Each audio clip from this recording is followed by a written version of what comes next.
C'est parti pour une petite décortication, une analyse du combat McGregor-Khabib Nurmagomedov, c'est ça? Ouais, c'est ça, et après il est super dur à dire son nom. Mais... Premier round, on en voit. Donc voilà, c'est le début du combat. Voilà, Khabib qui plonge dans la jambe pour un single leg. Et franchement, je trouve que Conor, il défend pas mal en fait, en ceinturant la taille de Khabib, en fait, ce qui l'empêche de continuer son takedown, quoi. Là, il arrive quand même à se relever. À mon avis, il doit avoir une puissance incroyable, Khabib. Là, il tente un single, il se fait presque retourner. Mais bon, il arrive encore à se relever, il a toujours le single, ça tourne. On voit la jambe à l'extérieur de McGregor, il défend bien, il pousse la tête un peu. Mais bon... il a impressionné beaucoup de monde sur sa défense. Hein. Ouais, franchement, c'était... moi aussi, hein, je pensais pas qu'il allait aussi bien défendre. D'ailleurs, je pense que c'est ça qu'il a usé vraiment dans le combat, parce qu'à la fin, il est rincé, quoi. Et l'autre, à mon avis, il a un cardio de gazelle. Ça n'arrête pas, on voit ses entraînements. Donc là, il est coincé un peu, le regard avec les jambes. Bah, en fait, au début, il défend bien, hein. Mais bon, déjà, il y a à mon avis, une énorme pression. Mais par contre, ce qui fait bien McGregor, c'est qu'en fait, il reste assis, il se laisse pas, en fait. Alors, le but, en fait, là, de Khabib, c'est de le mettre à plat, McGregor. Le secret de Khabib, c'est quoi? C'est le poids sur le poids qu'il met avec l'épaule ou le maintien avec les bras? Je pense qu'il doit y avoir une pression avec l'épaule droite incroyable. Là, il ferme le triangle pour tendre les jambes. Et là, en fait, McGregor, il peut plus se relever, quoi, en fait. Franchement, c'est magnifique pour ceux qui connaissent le sol un peu. C'est magnifique ce qui fait Khabib. Et franchement, c'est aussi très beau ce qui fait Conor, là. Parce que... Enchaîne sur la deuxième partie. Ouais, après, il prend un peu le deuxième. En fait, quoique, tu as vu dans le premier round, il a quand même du mal à mettre des coups, il a du mal à prendre des positions, hein, quand même, Khabib. Hein. Il le fatigue, il le rince, à mon avis, mais bon. Bon, là, on est dans le deuxième round, c'est ça. Khabib non, c'est toujours le premier round. Ah, c'est toujours le premier round, pardon, excuse-moi. Voilà, ouais. Toujours son travail de contrôle avec les jambes. Voilà, en triangle pour tendre les jambes pour empêcher Gregor de se relever. Mais tu vois, il a quand même du mal à le mettre à plat. Et c'est là que quand même Conor il a bien défendu parce qu'il n'arrive pas à le mettre à plat dans le premier round. C'est ce qu'il voulait faire. Ouais, c'est super bien défendu. Bon là on voit qu'il commence quand même à mon avis à fatiguer. Puis ça va être relou un mec comme ça là, il arrête pas de se mettre la pression, t'as pas le temps de...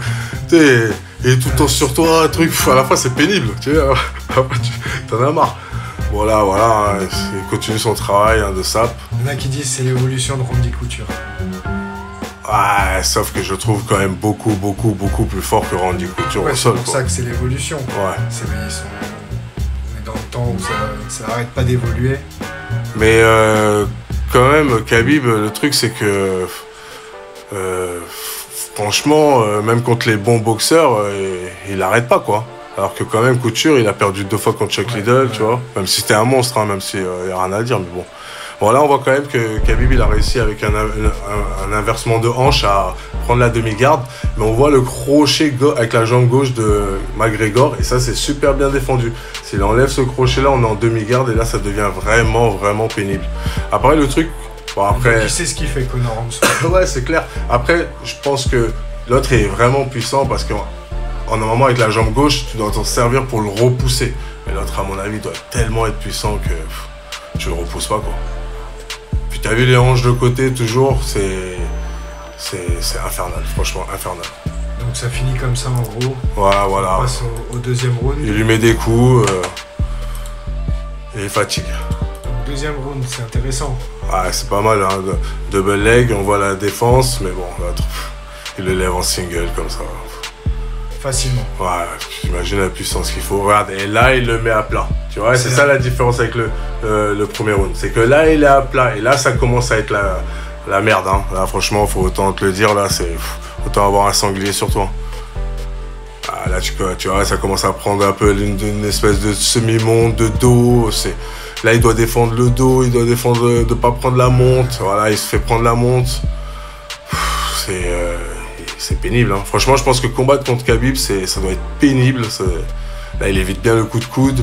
Il revient bien avec une espèce de... Voilà, avec les crochets comme ça, mais bon... Voilà, avec une espèce de... Ouais, butterfly, exactement. Mais bon, l'autre, qu'est-ce que tu veux faire? Là, il referme la garde, c'est pas mal. Mais bon. C'est ce que lui a conseillé son coach, hein, de rester en garde et si on est au sol, et on essaie de prendre le moins de coups possible. Ah, mais le problème, c'est qu'avec la garde fermée, maintenant, tu prends des coups. Hein. Les mecs, ils ont tellement travaillé ça que, franchement, c'est dur. Moi, je trouve que c'est dur maintenant, avec la garde fermée, de défendre les pastèques, les trucs et tout. Franchement, je pense qu'il vaut mieux avoir une garde fermée avec les jambes qui essaient même si c'est plus fatigant, hein, forcément, mais qui essaient, tu vois, de repousser l'adversaire, que là, dans la garde, regarde, bien sûr, tu tends les bras, bien sûr, mais ils peuvent frapper au foie, ils peuvent frapper à l'abdomen, ils peuvent frapper avec les coudes. Et puis, tu fais que défendre. C'est ça le pire. Tu t'imagines, t'es là, tu fais que défendre. Imagine-toi ton cardio, tu fais que défendre et en plus, tu prends des coups. Mais son judicieux n'est pas assez élevé pour pouvoir l'attaquer, une clé de bras, un triangle. Et pourtant, je sais que, j'ai vu plein de trucs et McGregor, il a un bon grappling. Hein. Ouais, il a des ceintures marron, je crois. Ouais, mais l'autre, c'est classe niveau international, au niveau.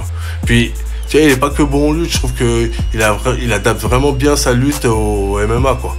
Et là, c'est la rafale. Hein. Là, t'en prends plein la gueule. Ton cardio, il descend de 70%. Donc, on passe à la fin. À la fin, voilà. Hein. Je pense que le fait des coups et de la pression constante... Ah, on n'a pas parlé du troisième round. Le troisième round, Conor, il a pas mal combattu en points. J'en ai pas trop parlé parce que c'est pas vraiment ma spécialité. Mais je pense que déjà, il était déjà fatigué et que là, il est rincé, quoi. À la fin, il a tellement dû défendre dans ce combat. Défendre, que au final, tu perds. Hein. Tu perds, forcément, tu peux pas que défendre. Puis là, tu vois, là, contrôle, il a mis le pouce vers l'avant, donc il doit encore défendre. Ouais, cette prise, il l'a fait vraiment à tous ses adversaires, à tous ses combats. Là, puis tu imagines un lutteur, là, la pression qu'il a. Là, il essaie de lui prendre le dos, il arrive à remonter. Tu vois, l'autre, l'autre, il est en souffrance parce qu'il est que en défense. Que en défense. Puis là, t'es plus dans le premier round, donc forcément, tu défends moins bien, donc tu prends plus de coups, quoi. Ouais, c'est vraiment un très beau travail de Khabib. Ouais. T'as vu là, regarde la pression au niveau du bras qu'il met. T'as vu, l'autre, il commence à défendre parce qu'il a peur de...